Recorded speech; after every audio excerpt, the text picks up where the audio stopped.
ഇന്ന് നമ്മുടെ സംസ്ഥാനത്ത് 8764 പേർക്കാണ് കോവിഡ് ബാധ സ്ഥിരീകരിച്ചത്. 21 പേർ ഇന്ന് മരണമടഞ്ഞിട്ടുണ്ട്. 95,407 പേർ നിലവിൽ ചികിത്സയിലുണ്ട്. കഴിഞ്ഞ 24 മണിക്കൂറിൽ 48,253 സാമ്പിളുകൾ പരിശോധന നടത്തി. 7,723 പേര് രോഗമുക്തരായി.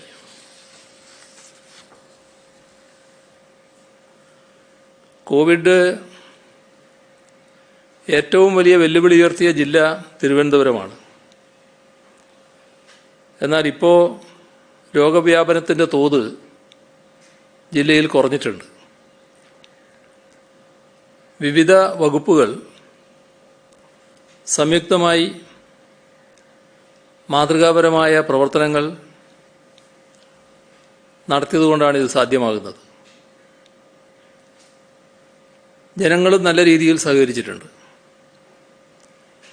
പക്ഷേ ചില മേഖലകളിൽ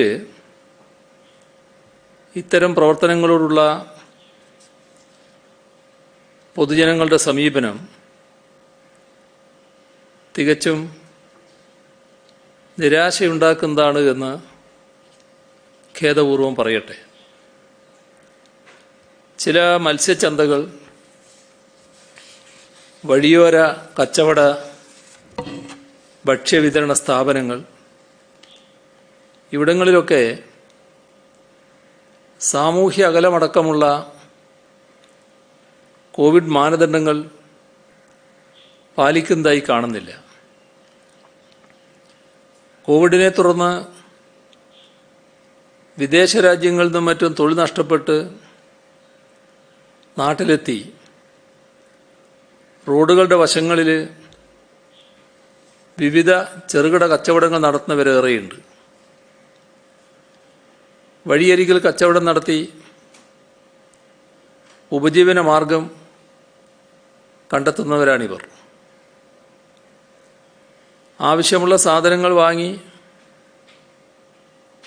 ഇവരെ നമുക്ക് സഹായിക്കാം. പക്ഷേ അത്തരം കേന്ദ്രങ്ങളിൽ ആളുകൾ വല്ലാതെ കൂട്ടം കൂടുന്നതും കൃത്യമായി സുരക്ഷാ മാനദണ്ഡങ്ങൾ പാലിക്കാതിരിക്കുന്നതും ശരിയായ കാര്യമല്ല. അത് ഇവരെയും ബുദ്ധിമുട്ടിലാക്കുകയാണ് ചെയ്യുക. അപ്പോൾ കാര്യങ്ങൾ മനസ്സിലാക്കി എല്ലാ കോവിഡ് പ്രോട്ടോക്കോളും പാലിച്ചു തന്നെ അവരുമായി ഇടപഴകാൻ തയ്യാറാകണം. കച്ചവടക്കാരും ഈ കാര്യം ശ്രദ്ധിച്ചു വേണം ഉപഭോക്താക്കളോട് ഇടപെടുന്നത്. ഇടപഴകുമ്പോൾ ഈയൊരു പരസ്പര കരുതൽ ഉണ്ടാകണം. ഇരു കൂട്ടരും ജാഗ്രതയിൽ കുറവ് വരുത്താൻ പാടില്ല. ചിലയിടങ്ങളിൽ കുട്ടികൾക്ക് സ്വകാര്യ ട്യൂഷൻ നടന്നു വരുന്നതായി ശ്രദ്ധയിൽപ്പെടുന്നുണ്ട്. നിരവധി കുട്ടികൾ ഓൺലൈൻ പരീക്ഷകൾക്കും മറ്റുമായി ഇത്തരം ട്യൂഷൻ കേന്ദ്രങ്ങളെ സമീപിക്കുന്നുണ്ട്. തലസ്ഥാന ജില്ലയിൽ പ്രതിദിനം കോവിഡ് പോസിറ്റീവ് ആകുന്നതിൽ 15 വയസ്സിന് താഴെയുള്ള കുട്ടികൾ വലിയ ശതമാനമുണ്ട്. ഇത് മാതാപിതാക്കൾ ഓർക്കേണ്ടതും കരുതൽ സ്വീകരിക്കേണ്ടതുമാണ്. കൊല്ലത്ത് മത്സ്യത്തൊഴിലാളികൾ ഉൾപ്പെടെയുള്ളവർ താമസിക്കുന്ന വീടുകളിൽ ഒരു ശൗചാലയം മാത്രമുള്ള ഇടങ്ങളിൽ രോഗബാധിതരുണ്ടായാൽ അവരെ പ്രത്യേകം കേന്ദ്രങ്ങളിലേക്ക് മാറ്റിപ്പാർപ്പിക്കും. ഗൃഹചികിത്സക്ക് സൗകര്യമില്ലാത്ത സാഹചര്യത്തിൽ പ്രത്യേക CFLTC കേന്ദ്രങ്ങളിൽ അവരെ നിരീക്ഷിക്കാൻ സന്നദ്ധ പ്രവർത്തകർക്ക് കഴിയും. തദ്ദേശ സ്വയംഭരണ വാർഡ് തലത്തിൽ 3 സന്നദ്ധ പ്രവർത്തകരെ വീതം നിയോഗിക്കുന്നുണ്ട്. ഓരോ പഞ്ചായത്തും ഇതിനായി സന്നദ്ധ പ്രവർത്തകരെ കണ്ടെത്തണം. വ്യാപാരി വ്യവസായികൾ, ഓട്ടോറിക്ഷ തൊഴിലാളികൾ, ഇത്തരത്തിലുള്ളവർക്ക് രോഗബാധ കൂടുന്നതായി കാണുന്നുണ്ട്.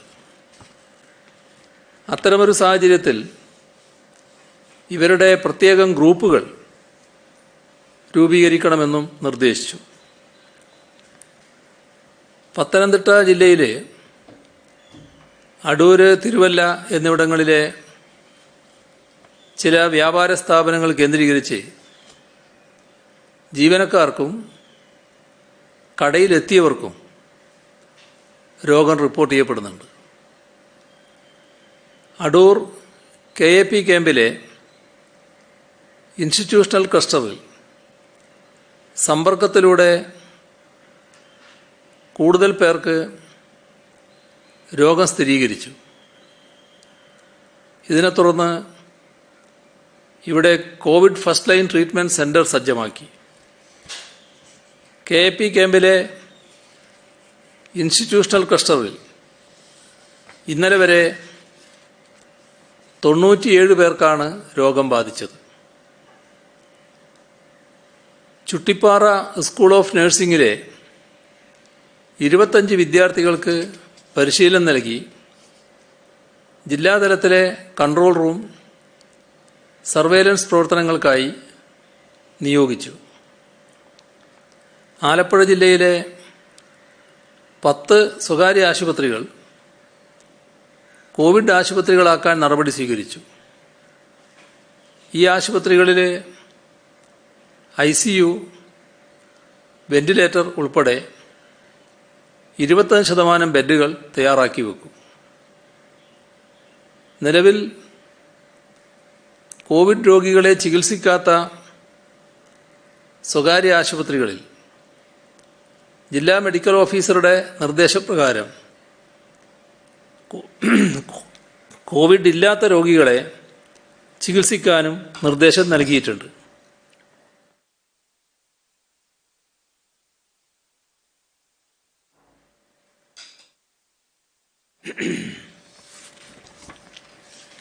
ഇടുക്കി ജില്ലയിലെ ടൂറിസ്റ്റ് കേന്ദ്രങ്ങളിൽ ഇപ്പോൾ സഞ്ചാരികൾ എത്തുന്നുണ്ട്. അവരെ നിരീക്ഷിക്കുന്നതിനും കോവിഡ് രോഗപകർച്ച തടയുന്നതിനുമായി ആരോഗ്യവകുപ്പും റിസോർട്ട് ഉടമകളുടെ സംഘടനകളും സഹകരിച്ച് പ്രത്യേക നിരീക്ഷണ സംവിധാനത്തിന് രൂപം നൽകിയിട്ടുണ്ട്. തൃശ്ശൂർ ജില്ലയിൽ പുത്തൂർ ദിവ്യാശ്രമം ക്ലസ്റ്ററായി മാറിയിട്ടുണ്ട്. ഹോസ്റ്റലുകളിലും അനാഥാലയങ്ങളും കൂടുതൽ ജാഗ്രത പുലർത്തണമെന്ന് ആരോഗ്യവകുപ്പ് നിർദ്ദേശിച്ചിട്ടുണ്ട്. കോഴിക്കോട് ജില്ലയിലെ മാർക്കറ്റുകളും ഹാർബറുകളും ദിവസങ്ങളോളം അടച്ചിടുന്നത് ഈ മേഖലകളെ ആശ്രയിച്ച് ഉപജീവനം നടത്തുന്നവർക്ക് പ്രയാസം സൃഷ്ടിക്കുന്നുവെന്ന വിലയിരുത്തലിൻ്റെ അടിസ്ഥാനത്തിൽ നിയന്ത്രണങ്ങളോടെ തുറന്നു പ്രവർത്തിക്കാൻ അനുമതി നൽകിയിട്ടുണ്ട്.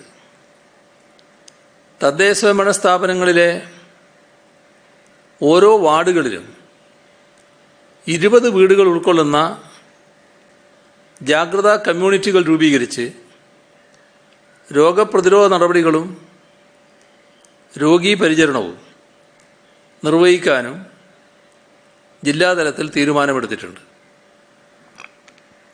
വയനാട് ജില്ലയിൽ ഇതിനകം കോവിഡ് സ്ഥിരീകരിച്ചത് 155 ആദിവാസികൾക്കാണ്. ഇവരിൽ 31 മുതൽ 50 വരെ പ്രായമുള്ളവരാണ് കൂടുതൽ. മീനങ്ങാടി, പേര്യ, വെങ്ങപ്പള്ളി ആരോഗ്യ കേന്ദ്രങ്ങളുടെ പരിധിയിലാണ് കൂടുതൽ കേസുകൾ റിപ്പോർട്ട് ചെയ്യപ്പെട്ടത്. കോവിഡ് ബാധിച്ച് രോഗമുക്തി നേടിയവരിലുണ്ടാകുന്ന ആരോഗ്യ പ്രശ്നങ്ങൾ പരിഹരിക്കുന്നതിനു വേണ്ടി പോസ്റ്റ് കോവിഡ് ക്ലിനിക്ക് മാനന്തവാടി ജില്ലാ ആശുപത്രിയിൽ നാളെ പ്രവർത്തനം തുടങ്ങും. ചികിത്സ തേടിയെത്തുന്ന ഗർഭിണികൾ കോവിഡ് പോസിറ്റീവായാൽ കണ്ണൂർ ജില്ലയിലെ ചില സ്വകാര്യ ആശുപത്രികൾ അവരെ സർക്കാർ ആശുപത്രികളിലേക്ക് റെഫർ ചെയ്യുന്നതായി ശ്രദ്ധയിൽപ്പെട്ടിട്ടുണ്ട്. ഈ രീതി ശരിയല്ല. അവിടെ തന്നെ അവരെ ചികിത്സിക്കാൻ സൗകര്യമൊരുക്കണമെന്ന് നിർദ്ദേശിച്ചിട്ടുണ്ട്. മറ്റ് ഗുരുതര പ്രശ്നങ്ങളൊന്നുമില്ലാത്ത ഗർഭിണികളെ സർക്കാർ ആശുപത്രികളിലേക്ക് അയക്കുന്നത് ഇവിടങ്ങളിലെ കോവിഡ് ചികിത്സയെ പ്രതികൂലമായി ബാധിക്കുന്നുവെന്ന വിലയിരുത്തലിൻ്റെ അടിസ്ഥാനത്തിലാണ് ഈ നടപടി. കാസർഗോഡ് ജില്ലയിൽ കാഞ്ഞങ്ങാട് ജില്ലാ ആശുപത്രിയിൽ പ്ലാസ്മ തെറാപ്പിക്ക് ആവശ്യമായ സജ്ജീകരണങ്ങളായി. കോവിഡ് മുക്തനായി 28 ദിവസം പിന്നിട്ട, എന്നാൽ രോഗമുക്തനായി 3 മാസം പൂർത്തിയാക്കിയിട്ടില്ലാത്ത ആളുകളിൽ നിന്നും പ്ലാസ്മയ്ക്ക് ആവശ്യമായ രക്തം ശേഖരിച്ചു തുടങ്ങി. കാഞ്ഞങ്ങാട് ജില്ലാ ആശുപത്രി അതീവ ഗുരുതരാവസ്ഥയിലുള്ള കോവിഡ് ബാധിതരുടെ ചികിത്സക്കുള്ള കേന്ദ്രമാക്കി മാറ്റിയിട്ടുണ്ട്. ജില്ലയിലെ ആദ്യത്തെ ഡൊമിസിലറി കെയർ സെന്റർ പെരിയ കേന്ദ്ര സർവകലാശാല ക്യാമ്പസിൽ പ്രവർത്തനം ആരംഭിച്ചു. ശബരിമല ദർശനത്തിന് ദിവസേന 250 പേർക്ക് വെർച്വൽ ക്യൂ വഴി ദർശനമൊരുക്കാനാണ് സംവിധാനം ഏർപ്പെടുത്തിയിരുന്നത്. യാതൊരു തടസ്സവും കൂടാതെ 2 ദിവസം കൊണ്ട് തന്നെ ബുക്കിംഗ് പൂർത്തിയാക്കാൻ കഴിഞ്ഞു. വെർച്വൽ ക്യൂ സംവിധാനം എത്രമാത്രം ജനപ്രിയവും സ്വീകാര്യവുമാണ് എന്നതിൻ്റെ തെളിവാണിത്. മണ്ഡല മകരവിളക്ക് കാലത്ത് ഭക്തരെ പ്രവേശിപ്പിക്കുന്നതിനും വെർച്വൽ ക്യൂ സംവിധാനം പ്രയോജനപ്പെടുത്തും. ക്രിമിനൽ നടപടിച്ചട്ടം 144 വകുപ്പ് പ്രകാരം പ്രഖ്യാപിച്ച നിരോധനാജ്ഞ എല്ലാ അർത്ഥത്തിലും സമ്പൂർണ്ണമായി നടപ്പിലാക്കുന്നതിന് സെക്ടറൽ മജിസ്ട്രേറ്റുമാരും പോലീസ് സേനാംഗങ്ങളും സംയുക്തമായി നടപടി സ്വീകരിച്ചു വരികയാണ്.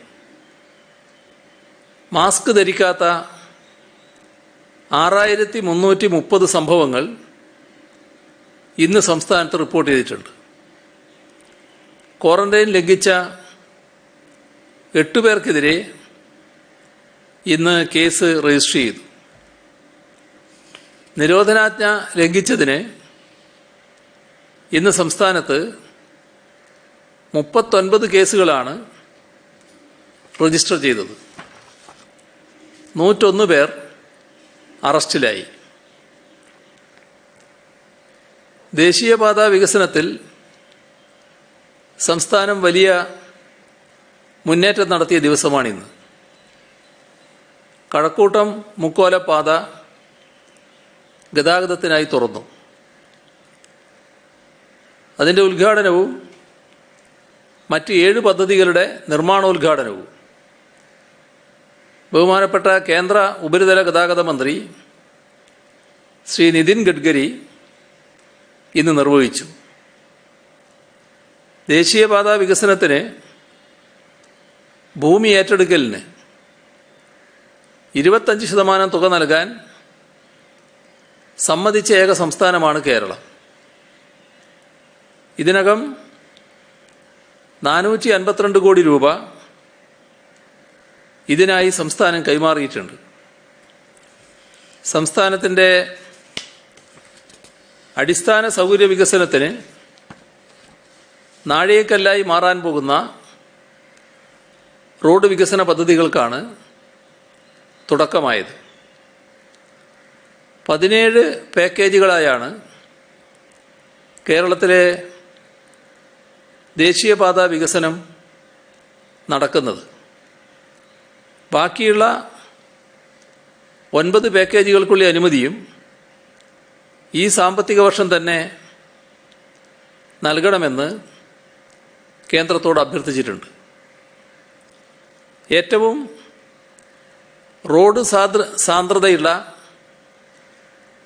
സംസ്ഥാനമാണെങ്കിലും ദേശീയപാതകൾ കേരളത്തിൽ താരതമ്യേന കുറവാണ്.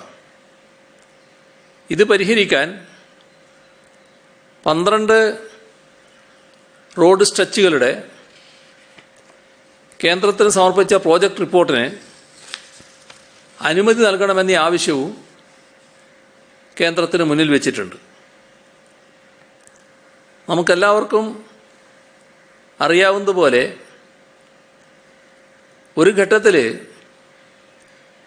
ഭൂമി ഏറ്റെടുക്കാനാവില്ല, അത്തരമൊരു സാഹചര്യം കേരളത്തിലുണ്ടായി എന്നതിൻ്റെ ഭാഗമായി ദേശീയപാത വികസിപ്പിക്കാൻ ചുമതലപ്പെട്ട ദേശീയപാത അതോറിറ്റി കേരളത്തിൽ ദേശീയപാതകൾ വികസിപ്പിക്കാനാവില്ല എന്ന് ചൂണ്ടിക്കാട്ടി സംസ്ഥാനത്ത് നിന്ന് പിന്മാറിയിരുന്നു. വിജ്ഞാപന കാലാവധി അവസാനിച്ച് തുറ നടപടി അനിശ്ചിതത്വത്തിൽ ആയപ്പോഴാണ് ഇത്തരത്തിലൊരു സ്ഥിതിവിശേഷം ഉയർന്നു വന്നത്. ഈ ഗവൺമെൻറ് അധികാരത്തിൽ വന്നപ്പോൾ ഈ പ്രശ്നത്തിൻ്റെ പരിഹാരത്തിനായി പ്രധാനമന്ത്രിയെയും കേന്ദ്രമന്ത്രിയെയും പലവട്ടം സന്ദർശിക്കുകയുണ്ടായി. ദേശീയപാത വികസനത്തിന് കേന്ദ്രമന്ത്രി നിതിൻ ഗഡ്കരി മികച്ച പിന്തുണയാണ് നൽകിയിരുന്നത്. നേരത്തെയും അതുമായി ബന്ധപ്പെട്ട വിവരങ്ങൾ ഞാൻ കൈമാറിയതായിരുന്നു. ഈ ഘട്ടത്തിൽ അദ്ദേഹത്തോടുള്ള നന്ദി പ്രത്യേകം അറിയിക്കട്ടെ. നാം ആ ഘട്ടത്തിൽ കരുതിയിരുന്നത് കേരളത്തിൽ ഭൂമി ഏറ്റെടുക്കാൻ കഴിയില്ല എന്നായിരുന്നു. എന്നാൽ ഇപ്പോൾ നാം കാണുന്നത് നാട്ടുകാരുടെ സഹകരണത്തോടെ തന്നെ ഭൂമി ഏറ്റെടുക്കാനായി എന്നതാണ്. ഉദ്യോഗസ്ഥ തലത്തിലും ഭരണതലത്തിലും ഓരോ ഘട്ടത്തിലും നടത്തിയ സൂക്ഷ്മമായ ഇടപെടലുമായി നാടും നാട്ടുകാരും സഹകരിച്ചതിൻ്റെ ഭാഗമായാണ് ഇത്ര വേഗം നമുക്ക് പ്രയാസങ്ങൾ പരിഹരിച്ച് പദ്ധതി യാഥാർത്ഥ്യമാക്കുന്നതിന് തുടക്കം കുറിക്കാനായത്. കഴക്കൂട്ടം മുക്കോല ബൈപ്പാസിലെ 27 കിലോമീറ്റർ പൂർത്തിയായതോടെ തമിഴ്നാട് അതിർത്തിയുമായി ബന്ധിപ്പിക്കുന്ന 43 കിലോമീറ്ററുള്ള കഴക്കൂട്ടം കാരോട് റോഡിൻ്റെ ആദ്യഘട്ടം യാഥാർത്ഥ്യമായിരിക്കുകയാണ്. തിരുവനന്തപുരം വിമാനത്താവളം, വിഴിഞ്ഞം തുറമുഖം, ടൂറിസ്റ്റ് കേന്ദ്രങ്ങളായ കോവളം ബീച്ച്, ശംഖുമുഖം ഇവിടങ്ങളിലേക്കെല്ലാമുള്ള യാത്ര ഈ പാത സുഗമമാക്കും. ഇതോടൊപ്പം 11,571 കോടി ചെലവിൽ ദേശീയപാത 66 6 റീച്ചുകളുടെ പ്രവർത്തനോദ്ഘാടനവും നടന്നു. നിർമ്മാണ പ്രവർത്തനം ആരംഭിക്കുന്ന ഹൈവേകളെല്ലാം 6 വരി പാതയാണ്. ഇവയെല്ലാം ദേശീയപാതാ വികസനത്തെ ത്വരിതപ്പെടുത്തുന്ന ഈ പദ്ധതികൾക്കൊപ്പമാണ്. ഇതിനോടൊപ്പം തന്നെയാണ് ഇടുക്കിയിലെ ചെറുതോണി പാലത്തിൻ്റെ നിർമ്മാണോദ്ഘാടനവും നടന്നത്. ദേശീയപാതാ വികസന വിഷയത്തിൽ സംസ്ഥാന സർക്കാരിൻ്റെ ഇടപെടലിനെ ചടങ്ങിൽ കേന്ദ്രമന്ത്രി ശ്രീ നിതിൻ ഗഡ്കരി പ്രകീർത്തിക്കുകയുണ്ടായി. തുടർന്ന് അങ്ങോട്ടുള്ള പ്രവർത്തനങ്ങളിലും അദ്ദേഹത്തിൻ്റെ സഹകരണം പ്രതീക്ഷിക്കുന്നു. Alappuzha Changanassery road semi elevated highway പദ്ധതിയുടെ നിർമ്മാണ ഉദ്ഘാടനം ഇന്നലെ നിർവഹിച്ചിരുന്നു. അതും ഇതോടൊപ്പം പറയേണ്ടൊരു പദ്ധതി തന്നെയാണ്. 100 ദിന കർമ്മപരിപാടികളുടെ ഭാഗമായാണ് ഈ ഉദ്ഘാടനം നടന്നത്. AC റോഡിനെ ദീർഘകാലാടിസ്ഥാനത്തിൽ വെള്ളപ്പൊക്ക പ്രതിസന്ധിയിൽ നിന്നും രക്ഷിക്കുന്നതിനായി റീബിൽഡ് കേരള ഇനീഷ്യേറ്റീവിൽ ഉൾപ്പെടുത്തിയാണ് പുനരുദ്ധാരണം നടത്തുന്നത്. നവീകരിക്കുന്ന റോഡിനും ഫ്ലൈ ഓവറിനും വാഹന ഗതാഗതത്തിന് 10 മീറ്റർ വീതിയുള്ള 2 വരി പാതയും ഇരുവശത്തും നടപ്പാതയും ഉൾപ്പെടെ 13 മീറ്റർ മുതൽ 14 മീറ്റർ വരെ വീതിയുണ്ടാകും. എല്ലാ വർഷവും മൺസൂൺ സമയത്ത് റോഡിൽ വെള്ളപ്പൊക്കമുണ്ടാകുന്ന ഏറ്റവും താഴ്ന്ന 5 സ്ഥലങ്ങൾ ഈ റോഡിലുണ്ട്. ആ 5 സ്ഥലങ്ങളിലും ഫ്ലൈ ഓവർ നിർമ്മിക്കും. കുറച്ച് ദൂരത്തിൽ മാത്രം വെള്ളപ്പൊക്കമുണ്ടായ ഭാഗങ്ങളിൽ നിലവിലെ റോഡ് അധികം ഉയർത്താതെ റോഡിന് കുറുകെയുള്ള നീരൊഴുക്ക് സുഗമമാക്കുന്നതിന് 9 സ്ഥലങ്ങളിൽ കോസ്വേ ഏർപ്പെടുത്തിയിട്ടുണ്ട്. റോഡ് നവീകരിക്കുന്നതിന് മെയിൻ്റനൻസ് തുക ഉൾപ്പെടെ 671 കോടി 66 ലക്ഷം രൂപയാണ് ചെലവ് വരുന്നത്.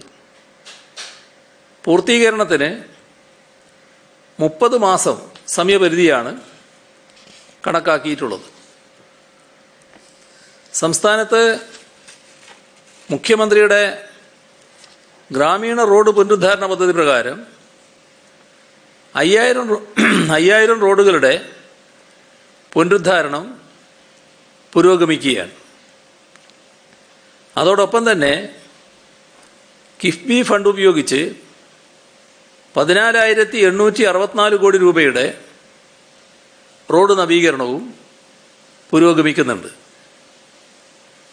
പ്രളയകാലത്ത് തകർന്ന റോഡുകളുടെ ഉപരിതലം നവീകരിക്കുന്നതിനായി 1883 കോടി രൂപയാണ് സർക്കാർ ചെലവഴിച്ചത്. അടിസ്ഥാന വികസന പദ്ധതികൾ തടസ്സമില്ലാതെ സമയബന്ധിതമായി പൂർത്തിയാക്കലാണ് സർക്കാരിൻ്റെ ലക്ഷ്യം. നബാർഡിൻ്റെ 950 കോടി രൂപ ചെലവഴിച്ചുള്ള റോഡുകളുടെ നിർമ്മാണം അന്തിമഘട്ടത്തിലാണ്. കേരളത്തിലെ 98% റോഡുകളും ഗതാഗത യോഗ്യമാക്കാൻ സർക്കാരിന് കഴിഞ്ഞു. പൊതുമരാമത്ത് വകുപ്പിന് കീഴിലുള്ള 9530 കിലോമീറ്ററോളം റോഡുകൾ പുത്തൻ സാങ്കേതിക വിദ്യ ഉപയോഗിച്ച് പണി പൂർത്തിയാക്കി. 1451 കോടി രൂപ മുതൽ മുടക്കി 189 റോഡുകൾ 3 മാസത്തിനകം സംസ്ഥാനത്ത് ഗതാഗതത്തിന് തുറന്നു കൊടുക്കും. 158 kilometre KSTP road, Kundannoor Vyttila flyover ഉൾപ്പെടെ 21 പാലങ്ങൾ, 671 കോടിയുടെ കിഫ്ബി പദ്ധതികൾ, ഇവയുടെ എല്ലാ നിർമ്മാണം ഉടൻ പൂർത്തിയാകും. കോവളം ബേക്കൽ ജലപാതയും ഉടൻ ഗതാഗത യോഗ്യമാക്കും.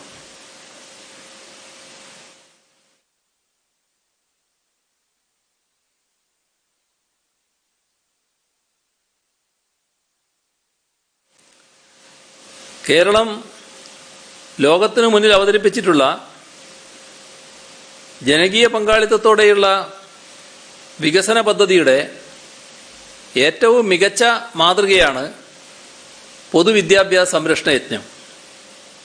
അതിൻ്റെ വലിയ അടയാളപ്പെടുത്തലാണ് പൊതുവിദ്യാഭ്യാസ രംഗത്ത് സമ്പൂർണ്ണ ഡിജിറ്റൽ സംസ്ഥാനമായി കേരളം ഉയർന്നതിലൂടെ നടന്നത്.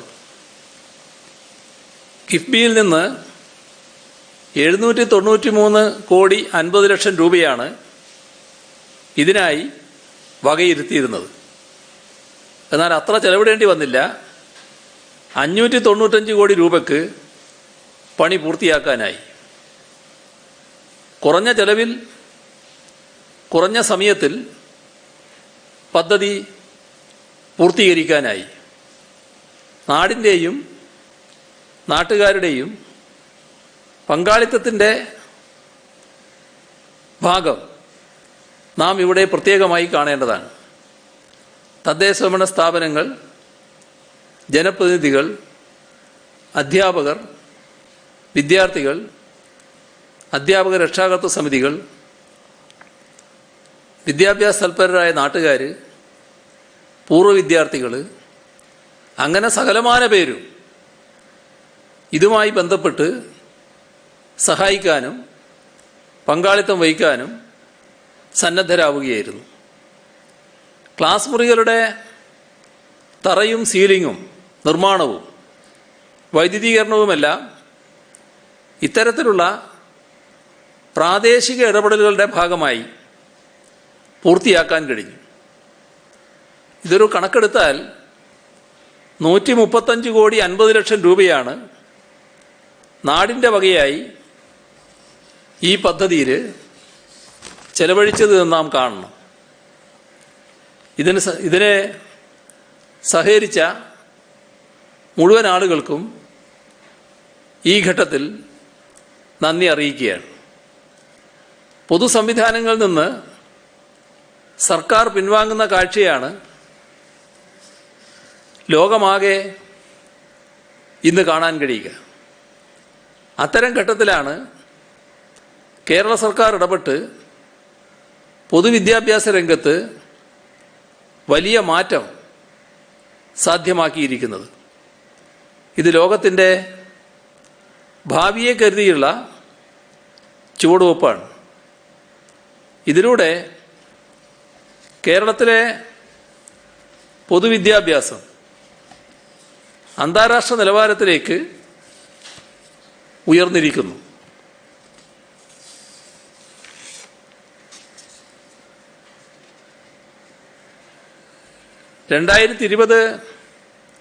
ഒക്ടോബർ 13 മുതൽ ഒക്ടോബർ 16 വരെ കേരളത്തിലെ ഒറ്റപ്പെട്ട ഇടങ്ങളിൽ ഇടിമിന്നലോടുകൂടിയ മഴയ്ക്ക് സാധ്യതയുണ്ടെന്ന് കേന്ദ്ര കാലാവസ്ഥാ വകുപ്പ് അറിയിച്ചിട്ടുണ്ട്.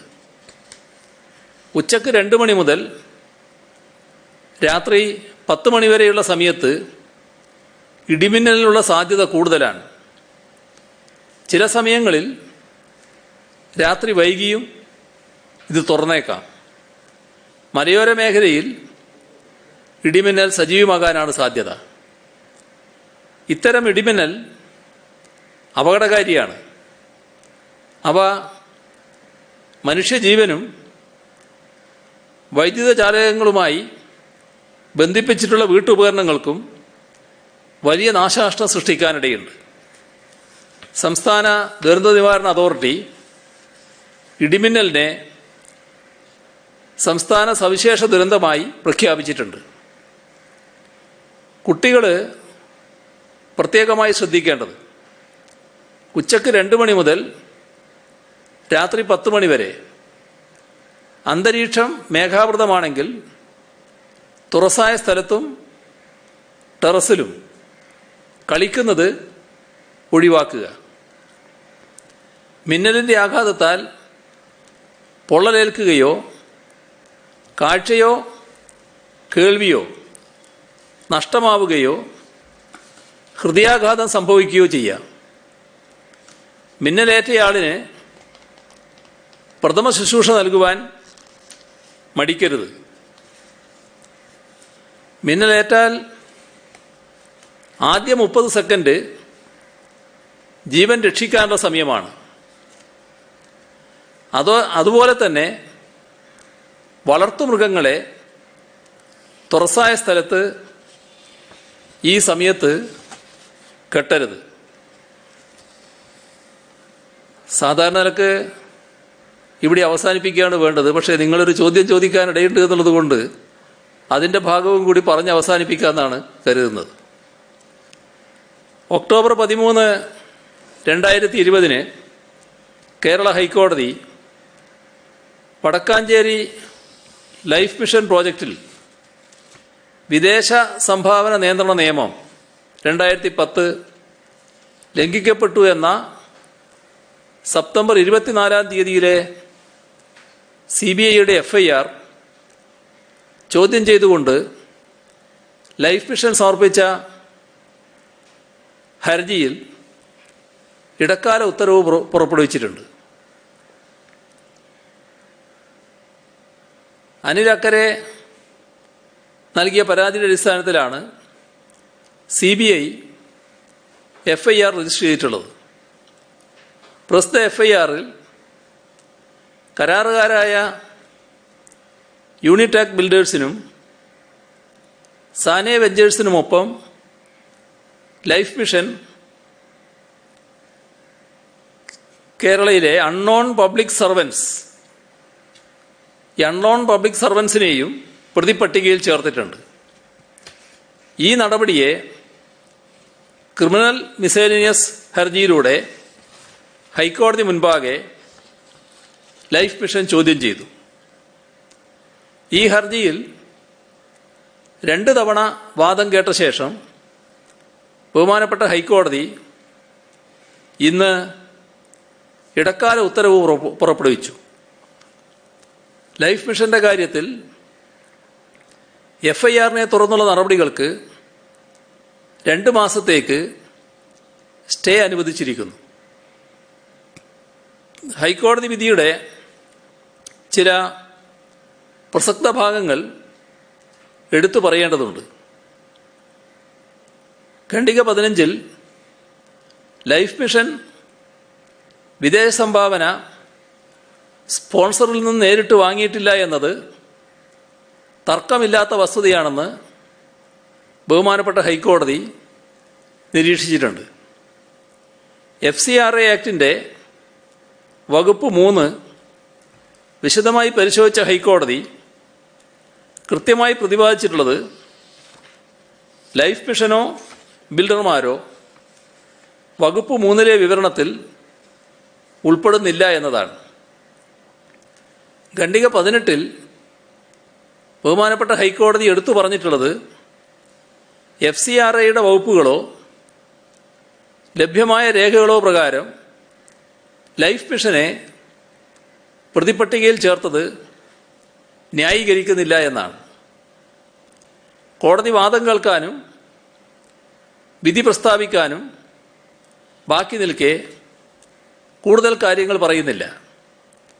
എന്നിരിക്കലും പൊതുമണ്ഡലത്തിൽ അനാവശ്യ പ്രചരണവും ആരോപണങ്ങളുടെ ധൂമപടലങ്ങളും ഉയർത്തിയവർക്കുള്ള മറുപടി നിയമത്തിൻ്റെ വകുപ്പുകളെ വിശദമായി പ്രതിപാദിച്ച ബഹുമാനപ്പെട്ട ഹൈക്കോടതി വിധിയിൽ അടങ്ങിയിട്ടുണ്ടെന്ന് മാത്രം ചൂണ്ടിക്കാണിക്കുകയാണ്. ഇതോടൊപ്പം ലൈഫ് പദ്ധതിയെക്കുറിച്ച് ഒന്നുകൂടി പറയാൻ ആഗ്രഹിക്കുകയാണ്. ലൈഫ് പദ്ധതി എല്ലാവർക്കും അറിയാവുന്നതുപോലെയും പലവട്ടം പ്രസ്താവിച്ചിട്ടുള്ളതുപോലെയും ഈ നാട്ടിലെ സാധാരണ ജനങ്ങൾക്ക് കിടപ്പാടമുണ്ടാക്കാനുള്ള മഹത്തായ പദ്ധതിയാണ്. അവർക്ക് ജീവിതം നൽകാനുള്ള സംരംഭമാണ്. അതിനെ ആരും തെറ്റായി ചിത്രീകരിക്കാൻ തയ്യാറാകരുത്. ഒരു വീട് എന്ന സ്വപ്നം എത്ര പ്രധാനപ്പെട്ടതാണെന്ന് അത് സ്വന്തമായി യാഥാർത്ഥ്യമാക്കാൻ ശേഷിയില്ലാത്തവർക്കാണ് കൂടുതൽ ബോധ്യപ്പെടുക.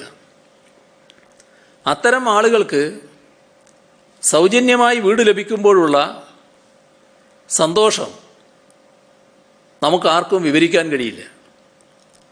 സ്വന്തം സാമ്പത്തിക ശേഷി കൊണ്ട് വീട് നിർമ്മിക്കാൻ കഴിവില്ലാത്തവർക്ക് വീട് നൽകുന്ന പദ്ധതിയാണ് ലൈഫ് മിഷൻ വഴി നടപ്പാക്കുന്നത്. ഈ പദ്ധതിയിൽ വളരെ സുപ്രധാനമായൊരു ചടങ്ങ് ഇന്ന് നടന്നുകൊണ്ടാണ് ഇത് പ്രത്യേകം ചൂണ്ടിക്കാണിക്കുന്നത്. 1983 മുതൽ 1987 വരെ കെ കരുണാകരൻ മന്ത്രിസഭയിൽ സാമൂഹ്യനീതി വകുപ്പ് മന്ത്രിയായിരുന്ന അന്തരിച്ച ശ്രീ പി കെ വേലായുധൻ്റെ ഭാര്യ ശ്രീമതി ഗിരിജയ്ക്ക് ലൈഫ് മിഷനിലൂടെ ഒരു വീട് നൽകാൻ സാധിച്ചു. തിരുവനന്തപുരം കോർപ്പറേഷൻ കല്ലടി മുഖത്ത് നിർമ്മിച്ച ഫ്ലാറ്റ് സമുച്ചയത്തിൽ ഒരു ഫ്ലാറ്റ് അവർക്ക് നൽകി. അതിൻ്റെ താക്കോൽ ദാനം ബഹുമാനപ്പെട്ട മന്ത്രി എ കെ ബാലൻ നിർവഹിച്ചു. 2003 ശ്രീ പി കെ വേലായുധൻ അന്തരിച്ച ശേഷം വലിയ കഷ്ടപ്പാടിലൂടെയാണ് ഗിരിജയുടെ ജീവിതം മുന്നോട്ട് പോയത്. സ്വന്തമായി ഒരു വീടില്ലാത്തതിൻ്റെ ബുദ്ധിമുട്ട് അവർ ഏറെ അനുഭവിച്ചു. വാടക വീടുകളിലും ചിലയിടങ്ങളിൽ പേയിങ് ഗസ്റ്റായുമൊക്കെ അവർ താമസിച്ചു വരികയായിരുന്നു. മുൻ ഗവൺമെൻറ് കാലത്ത് ഒരു വീടിനായി പല വാതിലുകൾ അവർ മുട്ടി. മുഖ്യമന്ത്രിക്ക് വരെ അപേക്ഷ നൽകിയിരുന്നു. പക്ഷേ ഫലമുണ്ടായില്ല. ഇപ്പോൾ പട്ടികജാതി പട്ടികവർഗ ക്ഷേമ മന്ത്രി എ കെ ബാലന് നൽകിയ അപേക്ഷയിലൂടെയാണ് ശ്രീമതി ഗിരിജയ്ക്ക് ഒരു വീടെന്ന സ്വപ്നം യാഥാർത്ഥ്യമായത്. തിരുവനന്തപുരം കോർപ്പറേഷൻ്റെ ഫ്ലാറ്റ് സമുച്ചയത്തിൽ നിന്ന് ഒരു വീട് അനുവദിക്കാൻ കഴിയുമോ എന്ന് പരിശോധിക്കാൻ ബഹുമാനപ്പെട്ട മന്ത്രി ബാലൻ മേയറോട് ആവശ്യപ്പെട്ടു. കോർപ്പറേഷൻ വേഗം തന്നെ പരിശോധനയും നടപടികളും പൂർത്തിയാക്കി വീട് അനുവദിക്കുകയാണ് ചെയ്തത്. വളരെ മനുഷ്യസ്നേഹപരമായ ഒരു പ്രവൃത്തിയാണത്. ഇത്തരം നിരവധി ഹൃദയസ്പർശിയായ അനുഭവങ്ങൾ ലൈഫ് മിഷനുമായി ബന്ധപ്പെട്ട് നടക്കുന്നുണ്ട് എന്ന് സൂചിപ്പിക്കാനാണ് ഇത് എടുത്തു പറഞ്ഞത്. അതുകൊണ്ട് ഈ പദ്ധതിയെ ഇകഴ്ത്താനും തളർത്താനുമുള്ള നീക്കങ്ങൾ ആരിൽ നിന്നും ഉണ്ടാകരുത്. അത് ഈ നാട്ടിലെ ജനങ്ങൾക്കെതിരായ നീക്കമായിട്ടാണ് മാറുക എന്ന് അത്തരക്കാർ മനസ്സിലാക്കുകയും വേണം. ഇത്രയുമാണ് ഇന്ന് കൈമാറാനുള്ള വിവരങ്ങൾ.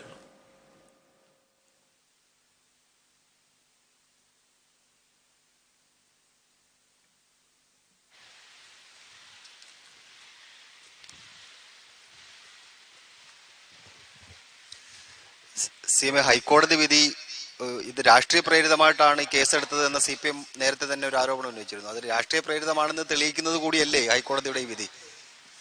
അല്ല, ഹൈക്കോടതി പറഞ്ഞ കാര്യങ്ങൾ ഇതിനെതിരെ ദുഷ്പ്രചരണങ്ങൾ നടത്തിയവർക്കുള്ളൊരു മറുപടിയാണ് എന്ന മട്ടിലാണ് ഞാനിപ്പോൾ അതെടുക്കുന്നത്. ബാക്കി കാര്യങ്ങൾ പരിശോധനയിലിരിക്കുന്ന ഒരു കാര്യമായതുകൊണ്ട് അതിലേക്ക് ഞാൻ കൂടുതലായിട്ട് കടക്കുന്നില്ല. ഇന്ന് ഹൈക്കോടതി വിധിയെക്കുറിച്ച് താങ്കൾ വിശദമായി പറഞ്ഞു. അത് ലൈഫ് മിഷനോ മറ്റോ ഇതില് ഈ നിയമം ബാധകമല്ല എന്ന് കോടതി പറഞ്ഞെന്നൊക്കെ വിശദീകരിച്ചു. പക്ഷെ ഇന്ന് KPCC പ്രസിഡന്റും മുല്ലപ്പള്ളി രാമചന്ദ്രനും BJP സംസ്ഥാന പ്രസിഡന്റും ഒരേ സ്വരത്തിലാണ് ഇന്ന് അത് സംസ്ഥാന സർക്കാരിന് ക്ലീൻ ചിറ്റ് നൽകിയിട്ടില്ല എന്ന രീതിയിൽ പ്രതികരിച്ച് ഇതിനെ എങ്ങനെയാണ് കാണുന്നത്? കടുത്ത അസഹിഷ്ണുതയുടെ ഭാഗമല്ലേ അവരുടെ സമാനമായ നിലപാട്? ഇതില് ഈ നേരത്തെ സ്വീകരിച്ച ചില നിലപാടുകളുടെ ഭാഗമായി അതിനെതിരെ ഹൈക്കോടതിയുടെ നിലപാട് വന്ന പ്രതികരണമായിട്ടാണ് അതിനെ കാണേണ്ടത്. കാരണം കൃത്യമായി ഹൈക്കോടതി പറയേണ്ട കാര്യങ്ങൾ നിയമവശങ്ങൾ പരിശോധിച്ചുകൊണ്ട് പറഞ്ഞിരിക്കുകയാണ്. അപ്പോൾ അതുമായി ബന്ധപ്പെട്ട് ഇടക്കാല വിധി ഇപ്പോൾ പുറത്തു വന്നു. ഇത്തരം ആളുകൾക്ക് വലിയ തോതിലുള്ള നിരാശയുണ്ടാക്കുന്ന വിധിയാണത് എന്നതിൽ സംശയമില്ല. ഇവിടെ കാണേണ്ട ഒരു കാര്യം, KPCC പ്രസിഡന്റ് പറയുന്നത് ഇടക്കാല വിധിയിൽ അഹങ്കരിക്കേണ്ട എന്നാണ്. ഇതിൽ മനസ്സിലാക്കേണ്ട കാര്യം, ഹൈക്കോടതി വിധിയിൽ ഞങ്ങൾക്ക് അഹങ്കാരമോ അമിതമായ ആവേശമോ ഒന്നുമില്ല. നിയമപരമായ പരിശോധന തുടരുകയാണ്.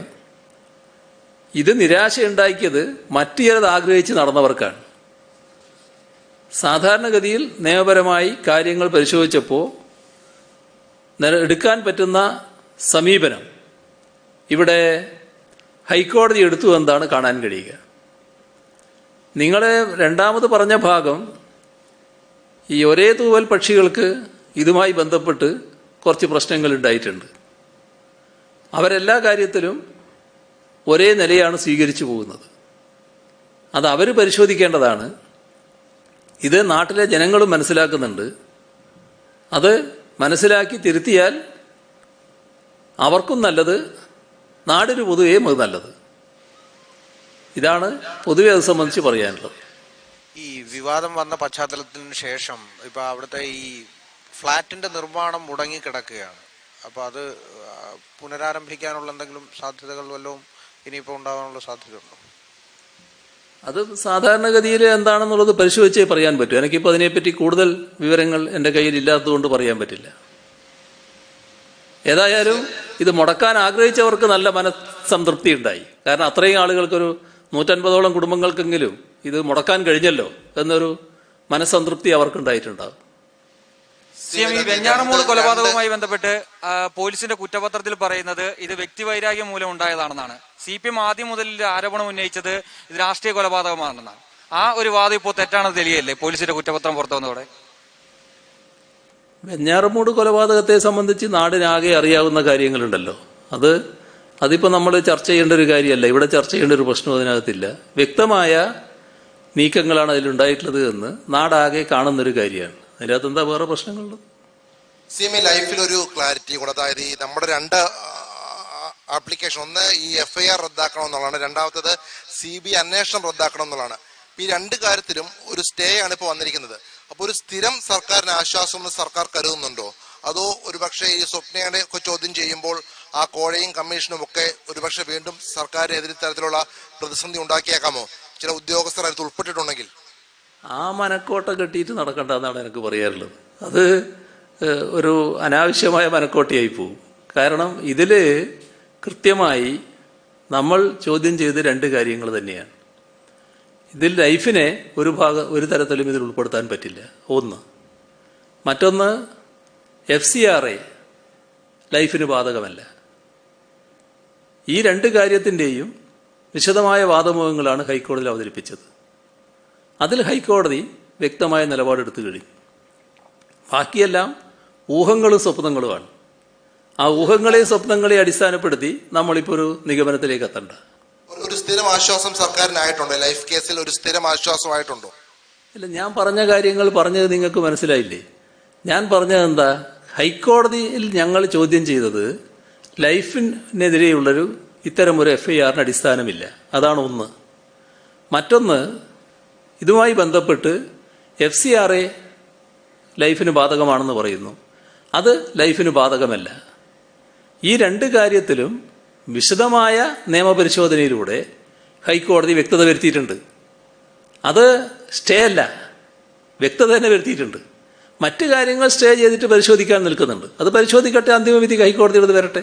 ഹൈക്കോടതിയാണല്ലോ അതിൻ്റെ ഭാഗമായിട്ട് അന്തിമവിധി പുറപ്പെടുവിക്കേണ്ടത്.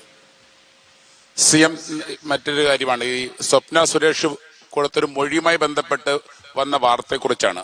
അതായത് ക്ലിഫ് ഹൗസിൽ അവർ കോൺസുലിനോടൊപ്പം വരികയും അവിടെ വെച്ച് താങ്കളാണ് ഈ ശിവശങ്കരനായിരിക്കും UAE കോൺസുലേറ്റുമായിട്ടുള്ള കോണ്ടാക്ട് പോയിന്റ് എന്ന് താങ്കൾ പറഞ്ഞതനുസരിച്ചാണ് പിന്നീട് അവർ തമ്മിലുള്ള സംസാരവും ഇടപാടൊക്കെ നടന്നതെന്നാണ് അവർ പറഞ്ഞിരിക്കുന്നത്.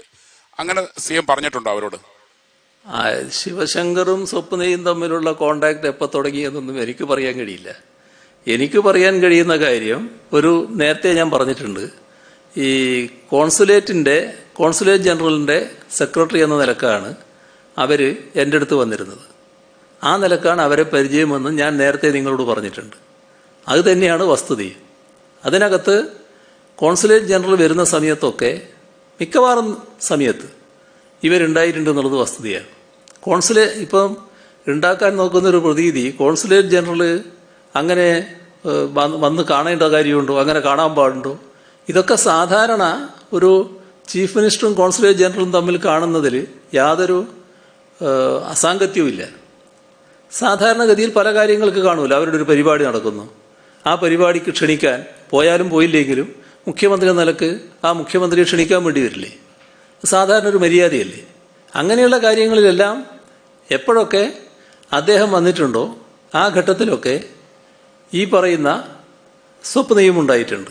അവരതിൻ്റെ സെക്രട്ടറി എന്ന നിലക്ക് സെക്രട്ടറിയുടെ കൂടെയാണ് അദ്ദേഹം വരാറുള്ളത്. അദ്ദേഹത്തിൻ്റെ കൂടെ സെക്രട്ടറി ഉണ്ടാകാറുമുണ്ട്. പിന്നെ ശിവശങ്കറിനെ ഈ പറയുന്ന രീതിയിൽ ചുമതലപ്പെടുത്തിയില്ലേ എന്നുള്ളത് ഞാനിപ്പോൾ ഓർക്കുന്നില്ല. പക്ഷേ നിങ്ങളെ ഓഫീസിൽ ആരെയാണ് ബന്ധപ്പെട്ടതെന്ന് ചോദിച്ചാൽ സ്വാഭാവികമായി തന്നെ അന്നത്തെ എൻ്റെ സെക്രട്ടറി എന്ന നിലക്ക് ശിവശങ്കറിനെ ബന്ധപ്പെട്ടോളൂ എന്ന് ഞാൻ പറയുന്നതിൽ ഒരു അതിശയമായിട്ടുള്ളൊരു കാര്യമില്ല. അതൊക്കെ സ്വാഭാവികമായൊരു കാര്യം മാത്രമാണ്. ഇവര് ഈ കോൺസുലൊക്കെ നിരവധി തവണ വന്നിട്ടുണ്ടോ? സീമൻ ഓർക്കുന്നുണ്ടോ? അത് നിരവധി തവണ വന്നിട്ടുണ്ട്. കാരണം 3-4 കൊല്ലമില്ലേ, ആ കൊല്ലങ്ങളിലെല്ലാം പല ചടങ്ങുകൾ അവർ നടന്നിട്ടില്ലേ. ആ ഘട്ടത്തിലൊക്കെ അദ്ദേഹം വന്നിട്ടുണ്ട്. അദ്ദേഹത്തിൻ്റെ കൂടെ മിക്കവാറും ഈ പറയുന്ന സ്ത്രീയും ഉണ്ടായിട്ടുണ്ട്. UP-യിൽ ദളിത് പെൺകുട്ടി കൊല്ലപ്പെട്ട സംഭവം റിപ്പോർട്ട് ചെയ്യാൻ പോയ ഒരു മാധ്യമപ്രവർത്തനം സിദ്ദീഖ് കാപ്പൻ എന്ന മാധ്യമപ്രവർത്തനം UAPA ചുമത്തി UP പോലീസ് അറസ്റ്റ് ചെയ്തിരുന്നു.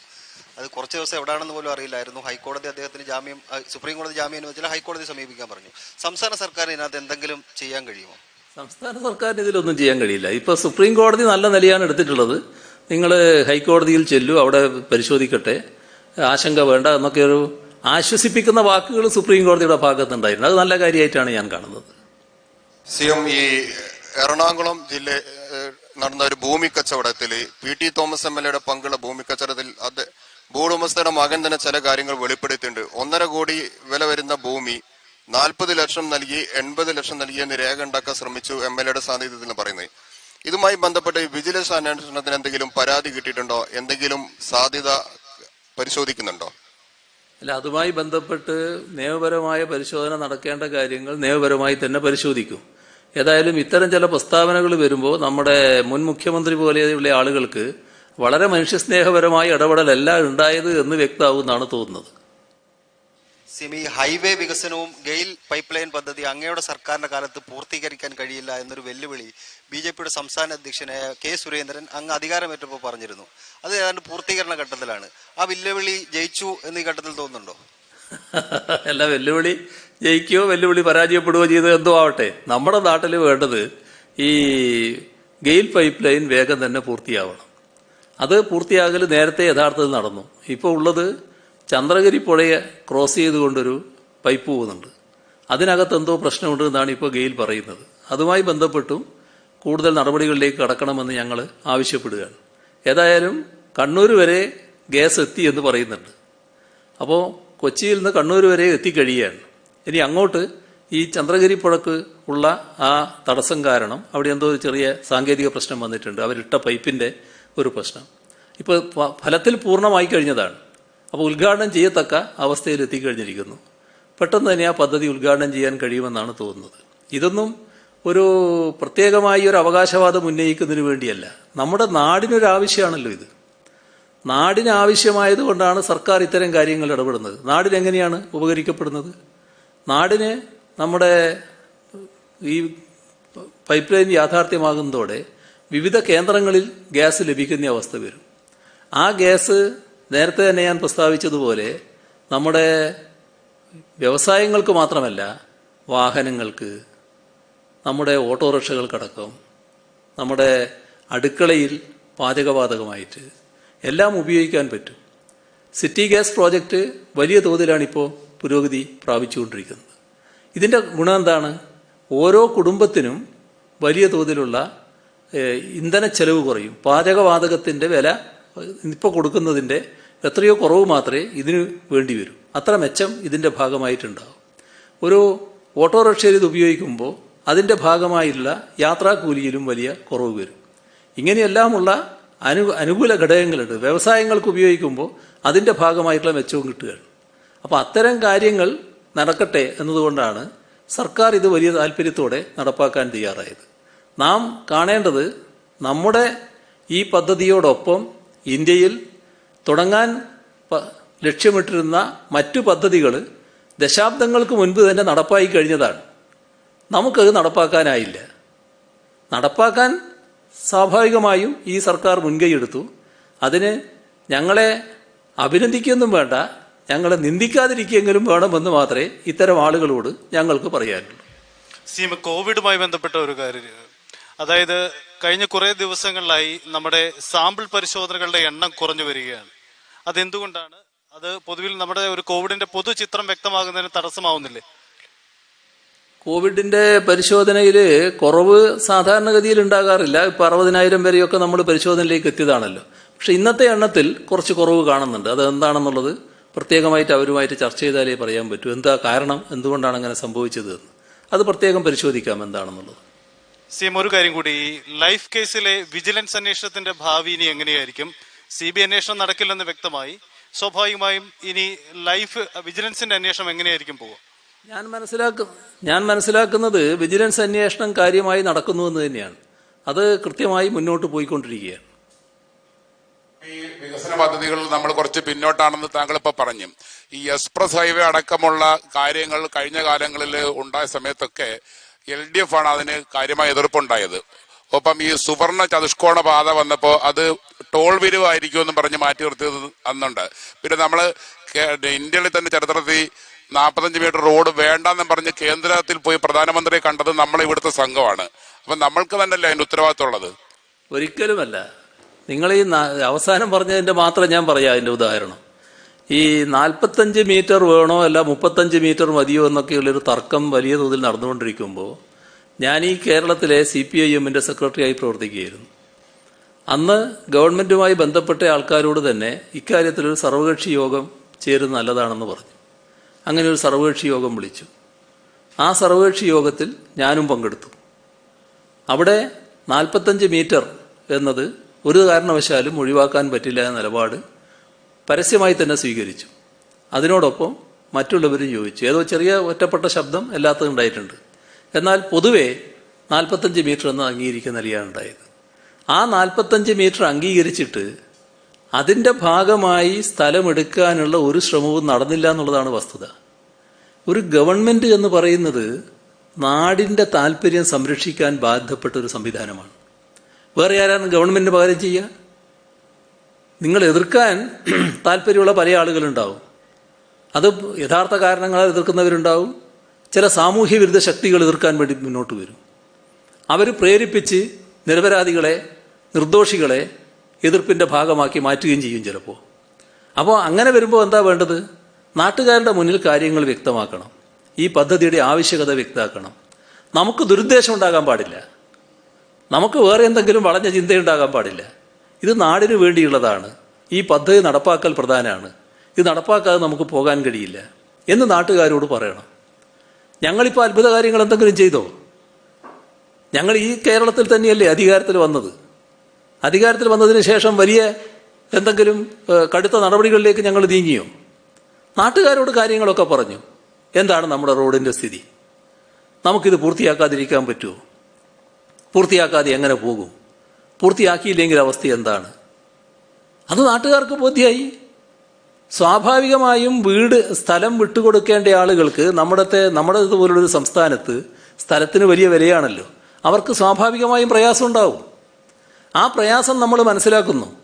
എന്ത് ചെയ്യണം? അതിനുതകുന്ന നഷ്ടപരിഹാരം നൽകണം. മറ്റു വഴിയില്ല, നിങ്ങളെ ഉപദ്രവിക്കാൻ വേണ്ടിയല്ല, വേറെ വഴിയില്ലാത്തതുകൊണ്ട് ചെയ്യുകയാണ് എന്ന് അവരെ ബോധ്യപ്പെടുത്തണം. അവർക്ക് ബോധ്യമായി.